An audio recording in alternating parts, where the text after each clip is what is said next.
Shalom à toutes et à tous, dans le beau nom de Yahshua HaMashiach, Ben Yahweh, notre Créateur, notre Abba des cieux.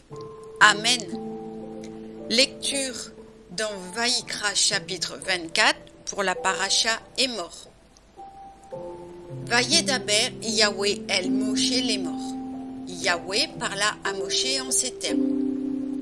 Ordonne au Béné Israël de te choisir une huile d'olive concassée pour le luminaire, afin d'alimenter les lampes en permanence. C'est en dehors du voile qui abrite le statut, dans la tente d'assignation, qu'Aaron les entretiendra depuis le soir jusqu'au matin, devant Yahweh, constamment. Règle perpétuelle pour vos générations. C'est sur la menorah d'or pur qu'il entretiendra ses lampes devant Yahweh constamment. Tu prendras aussi de la fleur de farine, et tu en cuiras 12 gâteaux, chaque gâteau contenant 2 dixièmes. Tu les disposeras en 2 rangées, 6 par rangée, sur la table d'or pur, devant Yahweh. Tu mettras sur chaque rangée de l'encens pur, qui servira de mémorial au pain, pour être brûlé en l'honneur de Yahweh. Régulièrement chaque jour de Shabbat, on les disposera devant Yahweh en permanence de la part des béné Israël. C'est une alliance perpétuelle.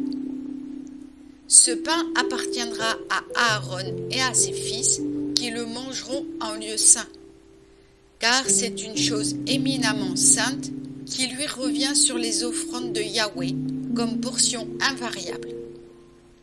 Il arriva que le fils d'une femme israélite, lequel avait pour père un Égyptien, était allé se mêler au béné Israël.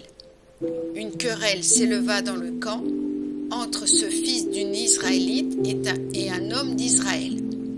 Le fils de la femme israélite proféra, en blasphémant, le nom sacré. On le conduisit devant Moshe. Le nom de sa mère était Shélomite, fille de Dibri, de la tribu de Dan.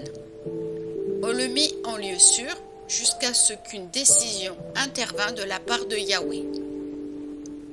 Vayedaber Yahweh el Moshe les morts. Et Yahweh parla ainsi à Moshe. Qu'on emmène le blasphémateur hors du camp, que tous ceux qui l'ont entendu imposent leurs mains sur sa tête et que toute la communauté le lapide. Parle aux béné Israël, aux enfants d'Israël, en ces termes. Quiconque outrage son Elohim portera la peine de son crime. Pour celui qui blasphème nominativement Yahweh, il doit être mis à mort. Toute la communauté devra le lapider, étranger comme indigène. S'il a blasphémé nominativement, il sera puni de mort. Si quelqu'un fait périr une créature humaine, il sera mis à mort. S'il fait périr un animal, il le paiera corps pour corps. Et si quelqu'un fait une blessure à son prochain, comme il a agi lui-même, on agira à son égard. Fracture pour fracture, œil pour œil, dent pour dent, selon la lésion qu'il aura faite à autrui, ainsi lui sera-t-il fait. Qui tue un animal doit le payer, et qui tue un homme doit mourir. Même législation vous régira, étrangers comme nationaux, car je suis Yahweh, votre Elohim. Moshe le redit au béné Israël. On emmena le blasphémateur hors du camp, et on le tua à coups de pierre. Et les béné Israël firent comme Yahweh avait ordonné à Moshe. Amen.